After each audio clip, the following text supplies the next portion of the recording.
आज लक्ष्मीच्या पावलांनी मध्ये लग्नाचा उत्साह आणि धोक्याचा इशारा दोन्ही होते। हळदी समारंभात कलेने आपल्या हुशारीने रोहिणी आणि राहुलच्या कारस्थानाबद्दल अद्वैतला सावध करण्याचा प्रयत्न केला।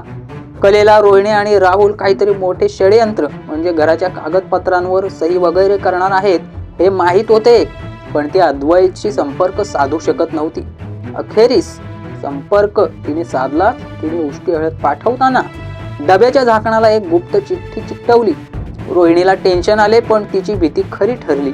अद्वैतने चिठ्ठी वाचली आणि त्याच्या चेहऱ्यावरचा आनंद गायब झाला। त्याने तीव्र संताप व्यक्त केला। कलेने रोहिणी आणि राहुलचा प्लॅन उघडकीस आणला आहे। आता अद्वैत त्यांच्यावर काय कारवाई करतो हे पाहणे महत्त्वाचे ठरणार आहे। रोहिणीचा प्लॅन उधळला गेला याबद्दल तुमचे मत कमेंट करा। पुढील धमाकेदार अपडेटसाठी चॅनलला सबस्क्राईब करा, व्हिडिओला लाईक शेअर करा। भेटू लवकरच, तोपर्यंत धन्यवाद मित्रांनो।